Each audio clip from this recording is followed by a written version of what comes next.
Welcome to this next episode of the Downtown Business Spotlight. My name is Robin Elander, Executive Director with Downtown Santa Barbara. I am here with my co-host, Matt Kettmann, who is the Senior Editor at the Santa Barbara Independent. He has been interviewing and supporting many different individuals over this course of this pandemic, working collaboratively on this, and is often doing interviews and articles on restaurants and wineries. He has a book and he has been a very fun co-host with me on the show.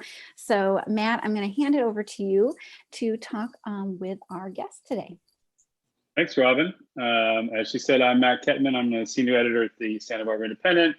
Been there for 20 plus years, covering restaurants all along the way, more intensely over the last decade or so, as frankly, things got more interesting on the restaurant scene. So it's been fun doing this series with Downtown Santa Barbara.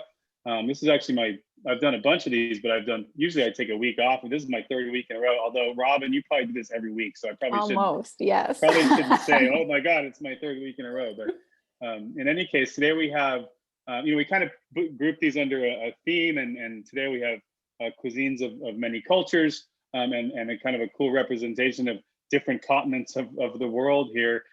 We have Charlotte Andersen joining us from Andersen's Bakery, which has been around for a very long time in Santa Barbara and represents Europe, a Danish, I believe, bakery. So she can tell us a little about that when it's time. And then we have Yoshimi joining us from Brasil Arts Café. So we got South America represented. He opened, I think, in 2013. So he's going to tell us about his really dynamic restaurant and also kind of community space there. I think he's excited, with the new COVID rules, the relaxing this week, they're allowed to have live music again, which I think is a big, exciting turn of events for his restaurant and places all over the place. And then we also have Ninder Josan from Apna, Indian cuisine, which is on State Street, opened in 2019, probably had a good 6 months of business until the pandemic hit. And so he can tell us what it's like, running an Indian place right in the heart of State Street there, and how he's, adjusted and adapted to life under the pandemic and the associated lockdown. So without further ado, Charlotte, why don't you introduce who you're with here? I don't know if this is your mother as well. And tell us about Andersen's. And we were talking a little bit before the show. You actually started on Milpas many, many years ago. So give us the full Andersen story. Absolutely. So my name is Charlotte Andersen, and this is my mom, Pieta Andersen. So we've been here pretty much for about 45 years. Started on Milpas Street at 320. I was just told 320. So little bakery was there, and then we got discovered by Mr. Peterson, who in the 70s built the La Carreta building and kind of like saw that we were doing what we were doing and told us to come over. And the rest is history. We've been operating at a specific level with a lot of staff. We've been operating with all of our Danish foods, all of our Danish products that people have come to know and want every year, especially for Christmas time and also for Valentine's. Other than that, everything is made in-house and from scratch. And we have, blessed people that have been working with us for over 20 years, some people, and our chefs and whatnot. So we're really, really thankful for that. Myself and my mom, when the first shutdown hit, were doing a lot of work ourselves. So I was behind the counter. She was in the kitchen. We had our two staff both baking, and we were going back and forth and surviving. But that was a blessed time for us to see the community actually come out tenfold. And whether or not these people had the capacity to buy what they did, they did. And they bought food to go and just all the things that I went through. I will never forget that first time. So That's we're blessed incredible. during the time. Right. Yeah. And is your family originally from Denmark as well? Yeah. Okay. And how many generations was that ago? Mom is the first generation. Mom and dad. I'm second generation.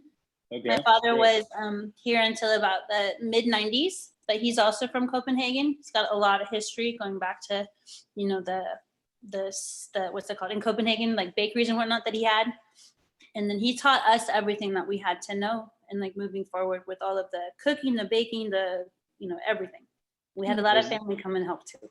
Was there a stop in Solvang on the way here? Is there any Solvang connection, or did you guys Yes, come straight to Santa there's Barbara? no connection with that big one that's up there whatsoever, but there is a connection. We had like a little inn up there when I was a kid. I remember that. All of Dad's friends and whatnot are in Solvang area still, but a lot of them have passed. And so the next generation has taken over, like with the bakeries and whatnot. But we're all still rocking, we're all still doing the butterings and the kringles and the strudels. Right. Yeah, no, it's I haven't heard in a while, but years ago I remember I'd walk around Solvang, and occasionally you'd come around a corner and there were older people speaking. I presumed it was Danish because it wasn't English. So it really is a cultural treat up there. What can you tell us about just in general Danish baking culture? I mean, it's a big thing in Denmark, I imagine. It is a really big thing. Do you want to talk about it? No, it's okay. So there's two different doughs that I grew up with. One is a Vina dye and the other one is a puff pastry. And those two are basically like the basis of most of the pastries that we do have in the bakery. And then we also do all of the cakes and everything from scratch. And we've been making new recipes and whatnot. And marzipan is one of our biggest heavy items that we do use, which is crushed almonds. And that's just something from day one that we've always had, like in the butter ring. It's got cardamom, which is a spice. And we also have butter that we use. A lot of other places don't use like the straight butter. But knowing the quality and knowing the passion that we have for what we do, we can charge what we need to, and people are accustomed to the certain quality that we have in comparison to a lot of other bakeries that will have same products. We're all different, but you can tell the difference. Every baker has a heart they bake with, right? My husband had a big heart, and he taught us what we know at this point. Or rather, and of course we have added on, Charlotte have added on a lot of items as well. We started way back, as Charlotte said, in 76, moved up to State Street in 78, which those were the days where you had a tour bus parking on the other side of the street, which is unheard of today. So many times we would go over and say hello to that tour bus and say, hi, how are you? And from there on, it has grown ever since. And we are extremely thankful for Santa Barbara, and especially in this time, what Charlotte has been talking about as well. We strive for quality, and going back to 76 and up to now, when you are a chef and you see what the product were then and how it is now, it's totally different. We strive to have the same quality as we had when we started, and I believe we do. We use butter, we use organic cream. We many times have a laboratory in our bakery to continue to have that quality. Are we not? Officially Probably. getting hungry now. Are we not to that? I don't know, but we have a passion for quality as well. So and beyond your baked goods, you run in normal times, you run a pretty brisk breakfast. I mean, the Independence office right around the corner, so you have a lot of people there for breakfast. Looks like a lot of people for lunch. So what are some of the popular breakfast and lunch items that people go through? Maybe the more savory items that aren't just the baked goods. Sure. No, we have eggs Benedict that we do specifically with potatoes, and then we also have a salmon Benedict. Have a lot of smoked salmon options. perfect. We have herring options, like marinated herring, and you get potatoes and eggs with that. And people have become accustomed to with the internet and everything nowadays and the modern times, they want, specific items that are relative to our cuisine, and they enjoy it. They're not normally privy to it, but once they do have it, then it's amazing. That's cool. Great. All right. Well, we'll come back to you guys to talk a little bit more about what you've done during COVID. But let's move on to Daniel Yoshimi from Brasil Arts Café. Daniel, tell us about your background and tell us about what made you open a restaurant on State Street. And also, I know Brasil Arts is not just a restaurant. It's really, I think, a community center. And I think you have classes in there sometimes and all that. So tell us about your background and your whole operation. All right, my name is Daniel Yoshimi. Most people know me as Shin. It's like my martial arts nickname. And I was born in Brazil, and I moved here 20 years ago, almost 21 now. And I've been teaching the martial arts called capoeira, which is a mix of acrobatics, music, and kicking. And I've been doing that for, since 1994, 5. In Santa Barbara? No, in Brazil. And then I Okay. moved in the year of 2000 and I started teaching. And that's how I ended up staying here. And then How did you find Santa Barbara? it just I had a couple of friends here and they said the weather was great, surfing was great. So I was like, okay, sounds good. Young and just ready to anything. And but once I started teaching here, I ended up loving the place. Just like, wow, I don't want to ever move out of here. And but that was always one thing that it caught me because like, oh, there's no Brazilian food. And like any country, wherever you go, travel in the world, you remember the place by the food. I just actually got Ryan from Sama Sama. He stopped by to have lunch and we were talking. I went to Bali last year and I was like, oh, the chicken skewers are so good. And then I ended up like getting some. So, and I was like, always like, there's no Brazilian food here, always looking for it. Go to LA, San Francisco. And then the idea was always on the back of my head. And then finally in 2013, we got everything together to open. I mean, it was really tough to get everything started because we didn't have much capital to start. We didn't, have anybody to back us up. So we did everybody. It was me and my wife. Her dad actually helped us too. And since then, we've been fighting, over fires, over just the economy, over now pandemic, and it's been a roller coaster. And it's just the passion for food. I still have that. I love serving people. I love sharing the experience. Like you said, on the back we have a studio, which we cannot use right now. It's like a 1100 studio that we had. Our goal is to have the community center there, which it is not right now, but we had, dance classes, drumming classes, even Portuguese lessons, anything with the World Cup. I don't know if anybody came by them. The World Cup was crazy. The place was completely packed. It's like a dream fulfilled when I see the pictures of that place. Full of energy, full of culture, and of course, the food on top of it. And in a normal times, it seems like that would be a pretty cool compliment, right? You have a restaurant where people need to eat, but then you also have people constantly coming through because they're going to classes and stuff like that. I mean, it is pretty dynamic business idea, and it was working pretty well. It was, especially when you have like a special event, that goes on like longer the day. I had like martial arts events or the Brazilian Day. We have classes, culinary classes. We have shows, live music. A little bit of everything. So it really made the place alive. Yeah. And so for those of us, well, I've eaten there before. For those who haven't eaten there, explain what Brazilian food is. I mean, I don't think people necessarily immediately think they know what Brazilian food is. So what are some of your popular dishes and what makes Brazilian food? So Brazil is a huge country. It's crazy because if you go to the north, there's one type of cuisine. To the south, another one. To the east, everywhere there's a little bit of a particular spicy or no spice. Like in the south, there's no spice. On the north, we use a lot of spice. So we brought a little bit of everything because I love, the south, they do a lot of barbecue and it's amazing. On the north, they have this dish that we serve as probably my favorite dish.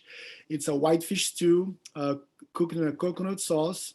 And we have this oil called dendê, which is from a palm tree. It's a very short palm tree, but very big palm tree. And from the seed, they extract this oil, like the red palm. um, oil. And so we use local sea bass with the coconut milk with that specially that oil, and it's just delicious. That's one dish. That's more from the north of Brazil. And what's that dish called? Muqueca. Okay. Muqueca. Oh, where are you? Are you from the north or the south, or where are you from? I'm from São Paulo, on border south. Let's say Yeah. that, on the south. And then we have there is one from the very north, from the Amazon, called açaí, which a lot of people are very popular with that. And that one, I actually went to the Amazon and to make sure I was getting the best product, because when I came here to US, they had açaí in some places and it was never like Brazil. And I'm like, I want to make the way we do there. And so I went to the Amazon, which there's some crazy stories there with some native people, and we got in touch with farms and everything, and recipes too. And then we brought this real good açaí to Brasil Arts Café to Santa Barbara. And the açaí it's like a berry. Oh. Hello? Hi. Oh, no. You're still here. We got you. We still have you. So I had this, the açaí is a berry, like a blueberry, but it's very perishable. So we can only carry that around if it's frozen. So we blended with either bananas with strawberries and topping. It's like consistent of an ice cream. And that's so good. It's one of my favorites. I love your BAC bowl. That's my go-to. And that's a very popular dish, it's almost between a dessert and a full meal. It's hard to put where açaí goes. I will take it anytime, anywhere. And then we have the street snacks. This is very popular on the inland of Brazil, a place called Minas Gerais. They have the best ones there. I couldn't never imitate exactly but we have our version, which called pão de queijo. So it's a cheese bun that we make with tapioca flour. So it's gluten-free. There's a lot of cheese, not dairy-free at all. Mm-hmm. And that we used to sell. So it was crazy. It was like, we almost thought about going, just producing that to sell it. But we will have that on the plans. But that's another popular item. So it's like this size here. So the cheese bun that's amazing. And then we have the coxinha, which is a teardrop shape. Okay, imagine a teardrop, like a teardrop. And we put chicken inside. We made it all from scratch. And we make the dough with potato. And then we deep fry it. So it's a deep fry potato croquette. So the chicken is shredded inside. And it's another delicious one you have. And of course, we have this steak dish, called picanha. That's more from the south. Picanha it's not popular here in US, but it's one of the best ones that I love it, actually. So I cannot say it's the best. It's one of the best cuts we have from Brazil. And we have this sausage made in Santa Maria that they bring to us. That we found that was like really close to what we have in Brazil. So called churrasco. Churrasco means barbecue. But we call this dish churrasco. It comes with the rice, the beans. Rice beans is a staple. I forgot to talk about that, but it's like a staple Brazil. If you want to get a Brazilian dish, rice beans and throw anything on top and you're good. But this dish is served with rice beans, fried banana, the plantain. That's like also... I can eat a pack of that, especially right now. I'm getting hungry. And did you learn to cook on your own, all these dishes, or how did you learn? Well, my thing was martial arts. So we brought 2 chefs from Brazil. Which one still here in Santa Barbara? Her name is Lika. And the other one, Carlos Tadeu Lima. He's not here anymore at US. But we brought 2 chefs from Brazil. They set up the menu and everything. And now I have my chef, Maria. She's amazing. She's just like an incredible chef. She's running the kitchen by almost ourselves. We have right now is we got creative there, man. I tell you, staff staff cutting like a I don't know 1/8, and right now that's but the whole menu was planned. My wife helped a lot on the juice bar, and the rest was those two chefs. And I just ate. I went there. I was like, "You cook, I eat. If it's good, we serve. It's not, we're not gonna do it." Great. Well, we'll come back to you to learn how to get that tasty sounding food in a few minutes. But let's go to Ninder Josan from Apna, Indian cuisine on State Street. Ninder, tell us about your background. You guys opened in 2019, I believe. Where did you guys come from? I believe you had restaurants in other parts of California. So tell us about your background and how you decided to open on State Street. State Street, actually, it's a friend of ours. He's a broker there, Matt Olofs. So we've been actually eyeing a location there for the last like 4 or 5 years, but somehow one thing or another kind of just never fell through.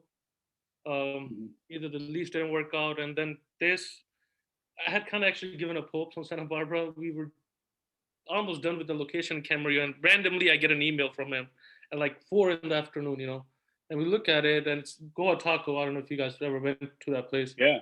So Goa Taco I like Goa Taco. I thought it was good. Had amazing tacos. We tried originally to keep a few on, but just with Indian cuisine and that, it was really hard to. But yeah, so we went and it kind of just fell through. It was one of those things that for so long we've been trying to get but never got, and then when we were not looking, and just happened to fall, in place.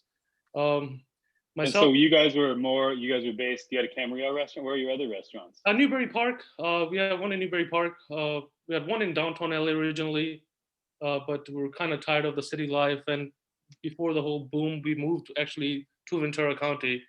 And then we opened a restaurant here. And then from here, now we're in Santa Barbara. So it's and you guys have run restaurants throughout the generations, or? Yeah, actually, my parents, my father's been here for about almost 40 years, so he started in the restaurant field, and then he opened his in downtown LA. And that was when, I was elementary, middle school, come home, do your homework, and go to the restaurant and help out, So I grew up in this environment, from the age of 8 since I've been here, and my older brother as well. So, as we, you see your parents do things, you want to change them. Some things you like, some things you don't, and this was kind of our own thing, where we kind of stepped away from our parents a little bit and decided to do our own. So yeah, we changed a lot of the recipes around, but our main focus was, mainly a lot of restaurants tend to do is have 300-400 things on the menu, and being in the kitchen trying to manage those, it was so hectic. I can see my parents every night, argument over this. So my brother and I, we took about 85% of the menu off and just kept the most popular dishes that are, that taste good, and they're actually real Indian dishes, So our menu is really small. And then is it from a particular part of India, or is it kind of pan India? Mainly our menu is Northern Indian. Butter chicken, chicken tikka masala, saag, dal, and then we do like tweak a few things. Our most popular item is curry fries. It's waffle fries with the like coconut curry we came up with, and that does really well. And of course, butter chicken. I think every other order is a butter chicken that we sell. So it's just yeah, it's a small menu. You don't get like I think Daniel had mentioned, just like Brazil and India, same thing. Very regional cuisine. People from the south do not eat what we eat in the north. Some states are just mainly seafood, some is just rice. Our northern Indian cuisine comes from like the Mughal Empire. That they brought all this stuff over, tandoor, naan bread, stews. So that's kind of like the main focus of our cuisine is just northern Indian curries. Right. And is it served sit down style or more casual style? Sit down style. Indian food in general, just like most of the cuisines, we had to adjust to the pandemic, but just the food tastes so much better if you order it, you get it at the table. The bread is right out of the oven. It's nice and crispy, fresh. where you take it home, it kind of tends to lose its, crispness a little bit. And even the curries and stuff, I prefer you having to eat there. But no, of course, we were all been dealing with this for the last year. So Right. we've So, adjusted one way or another. and do you still have another restaurant, or is the State Street one your Yeah, thing now? Newbury Park is still there. Okay. And then State Street, Apna Indian Kitchen. And then there's another thing we're working on in Santa Barbara, but that'll be probably towards the middle of the year, which will be Indian as well, but we'll keep it a surprise for now. Okay, Cool. we're looking forward to that. And so so you guys opened in kind of the middle of 2019, and how was business going until the pandemic came? It's so first 2 months our sales we're not doing that good, but they were increasing 5 to 7%. And then winter started, and it was just a big boom. We don't know what happened, and it was kind of weird. We didn't advertise or anything. We had a nice. Maybe people think. I mean, Indian food is very warming qualities. Maybe so that's what it it was. took off, and then so we had got in there when summer was almost over, and everyone told us, summer's the busiest time here. So we're like, all right, we missed this summer. Next summer, let's see, if it's the way it's going now, it'll be a lot better. And then of course, February, March came, lockdown, and we had like so many plans set up. We're gonna, remodel this, change this, so we can, accommodate more guests. But then, this. So luckily, So how did you guys? What did you do? Obviously had to shut down more or less. Did you start doing takeout right away, or what did you guys do? Yeah, so we did takeout from the beginning. And it wasn't a huge part of our business. But then down as COVID, kicked in, lockdown happened. I told a lot of people, and people are surprised. Our sales actually went up during COVID, as opposed to how it was before. But the downfall of it is we're having to pay 30% commission to Uber Eats, Grubhub, and Postman. That's what majority of our sales were. So sales were really good, but 30% it's pretty much your whole profit. So really busy. I had to actually hire 2 extra people, but you're not making anything. So that was so I talked to a few friends of mine that have a restaurant here, and they're like, our sales are down. But I tell them, man, at the end of the day, your account and my account is the same, but I'm having to work twice as hard now. Right. Maybe that's going to be a good sign for when you open back up. Yeah. Well, in general, I think comfort food, I don't know, it's just me, maybe like probably does a little better in takeout. Especially Indian food, you get 2 dishes, you get some rice, naan, you can heat it up the next day. So I think people like that a lot. And then of course, being a new restaurant, I think kind of had the edge, hey, let's try this place out. But again, I hope we get out of this. I want to go back to what we were last year, have dine-in open. But like the way it's looking right now, they did outdoor dining, but I don't know with the weather how it's going to play out, up till. So are you guys ready to go back to outdoor when the weather permits? Yes, we actually have purchased new tables and chairs. We're working on expanding our park a little bit. The good thing happened is our neighbors, they don't want to have outdoor dining. So we talked to them if we can use their space, and they're okay with it. But at the same time, a lot of restaurants did where they cramped the outdoor seating. We avoided that. So we have about only 5 tables, and we want to push it to 6, and that's it. Where they're, socially distanced properly. 6 tables outside, it's enough. Because even before, our restaurant was not that big. We had about 10 tables inside. So we're losing a little bit, but hopefully, down the line, if they keep State Street closed, what we're looking at is we can have indoor, and then those free seatings we got outdoor, and hopefully, what we lost this year, we can make up in a year. And go there. How does it compare to Newbury Park? Kind of a similar situation? So Newbury Park, the luxury we had here, we've been here for about 10 years. So there's a huge local following, which I'm actually starting to sense that in Santa Barbara too, because we always thought it was a tourist place. People do not know you. They just come, okay, eat and go. But as, a year and a half in, once the lockdown happened, tourists decreased, by about 95%. So it's the locals that came in to sport, which we were surprised by, But here, because we have been here for so long, kind of been part of the community for a while. We do a lot of like fundraising for middle schools, elementary schools. So the whole community Oh. is very familiar with like the concept here. So we have a full bar. When the bar shut down, people came out and purchased to-go drinks, or even dinners and stuff. And another luxury we have here is we deliver ourselves.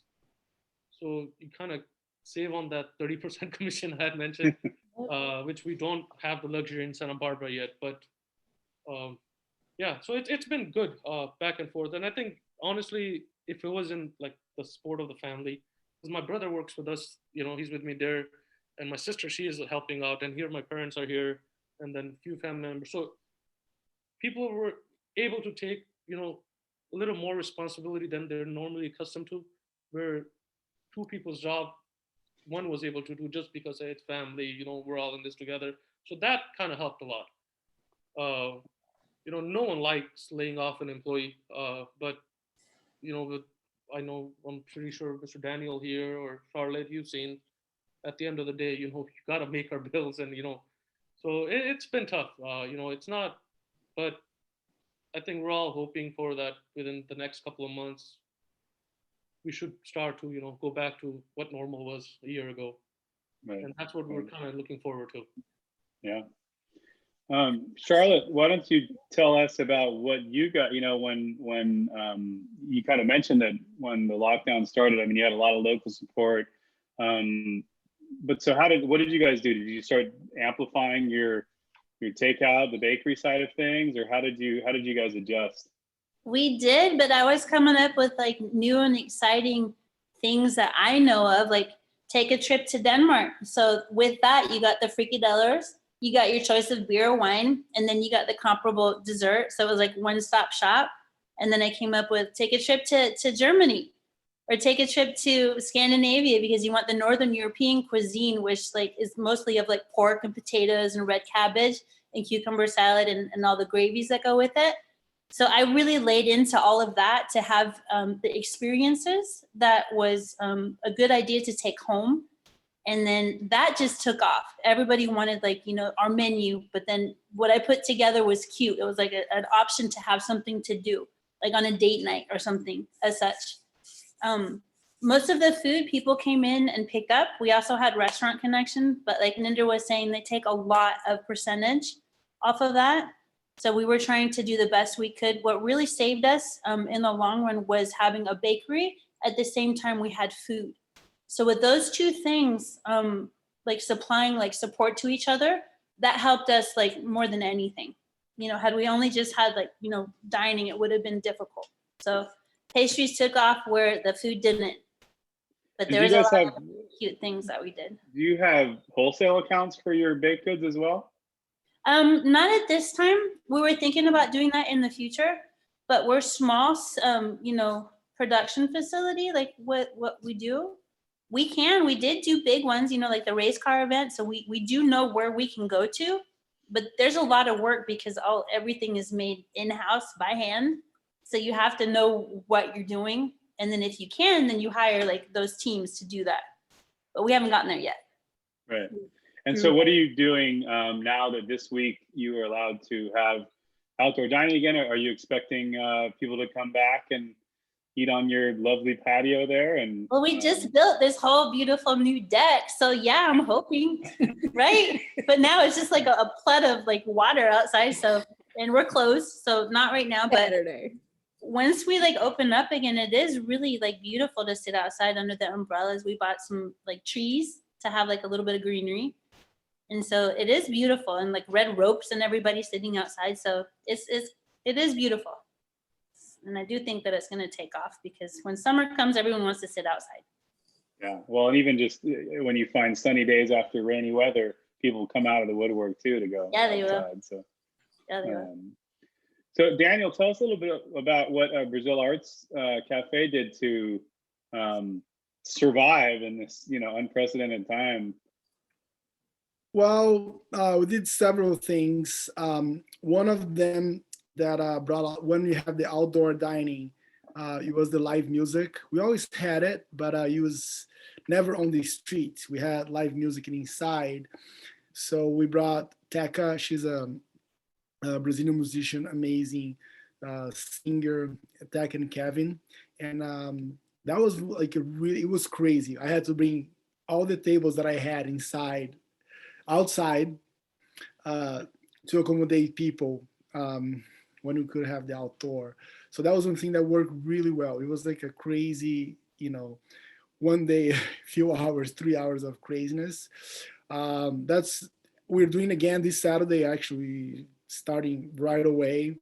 Um, it's not supposed to rain, so hopefully the weather will be it'll be Yeah, chill. and the state and the county were very clear this time around about live music is okay if you stay 6 feet apart or whatever. So that's a big, Wow, that's a really big change. That's a really nice addition. I hadn't actually seen that part of that. So that's really great to hear. Yeah, so I just from the live note, SB that the health department authorized that, and right away I contact that because like let's do it because it was a real success. Um, we're gonna be safe. Gonna be, I'm not gonna put all the tables right now outside because I don't have staff. I'm not ready for a big uh, um, a big rush yet. So, but we're gonna have, we have about 9 tables outside, and people are doing the reservations already. It's gonna be really fun this Saturday from 2 p.m. to 4 p.m. They're gonna be playing outdoor. Everybody's 6 feet apart. Masks required if you're moving around. That's one of the things that really worked well during the pandemic. I have to say that one of the things that really helped was our landlord, Ray. He worked with us because there's a huge pressure on that. I mean, who doesn't have that pressure? And with that, I was ready to quit. I quit actually. I called him and say, Ray, I quit. He's like, no, come to the office, let's talk. And we talk, and he said, just hang in there and let's keep moving and let's see how it goes. So with that, we started doing other things.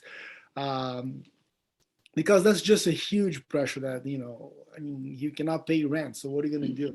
We have the employees, man, they're counting on you, and it's really tough. But we did the family meals. We did a lot of promotions. We, we struggle with the DoorDash and Grubhub like everyone else.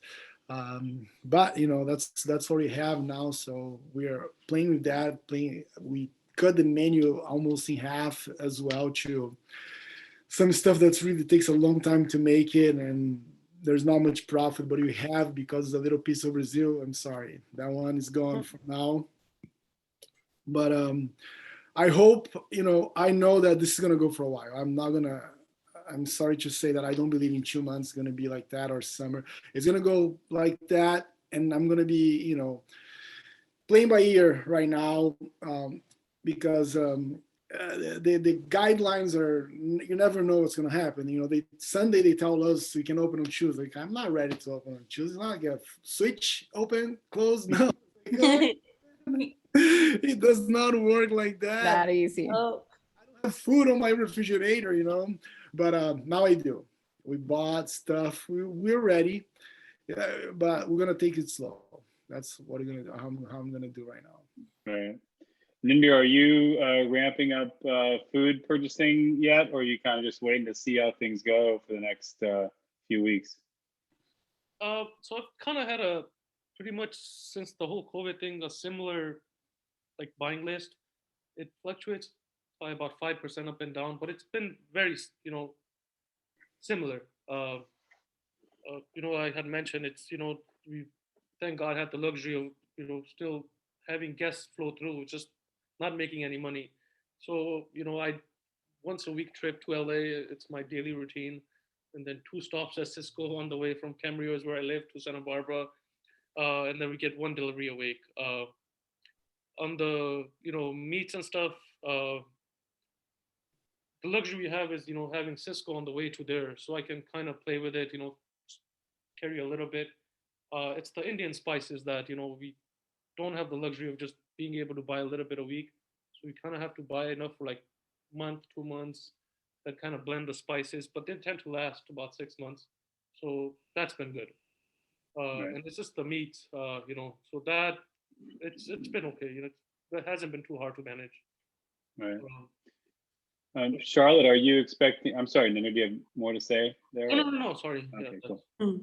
Charlotte, are you expecting a bit of a Valentine's Day rush? I know. Absolutely. We built the next store with all of our Valentine's Day presents and baskets and everything. And also we normally have every year a Valentine's dinner, which is a bigger menu. So this year we're gonna probably bring it a little bit closer to being smaller and either do the to-go, and also if people wanna come in and have a sit down like we used to do.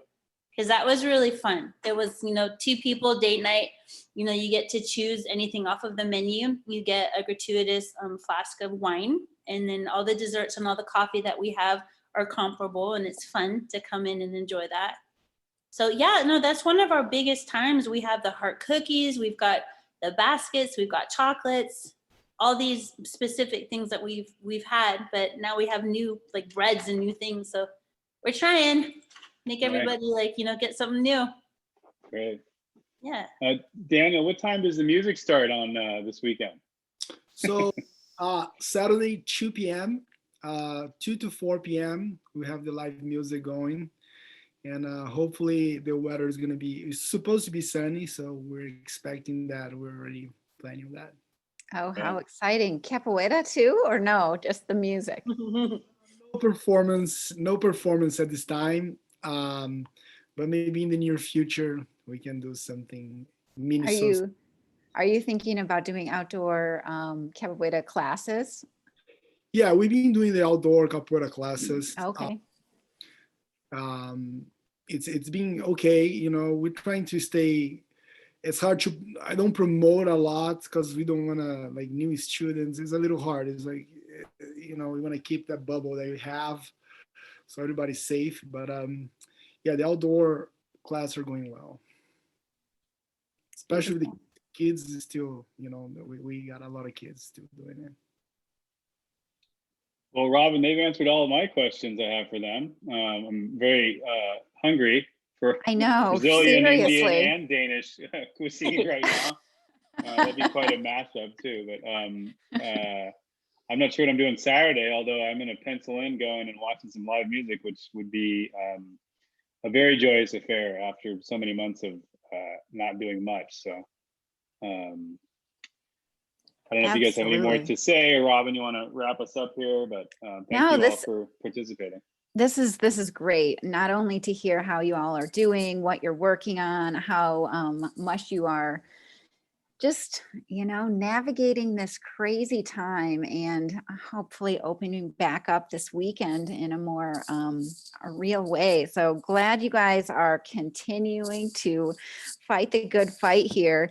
We're going to be on again next Thursday at 3:00, where we're going to be meeting with some business professionals talking about things like the PPP, different types of opportunities for COVID relief. We'll be meeting with Montecito Bank and Trust, the Economic Development Collaborative, and Women's Economic Ventures, talking with some leaders there, and people can ask questions, and they are going to talk a little bit about how they're supporting our community. So thank you guys all so much for joining us.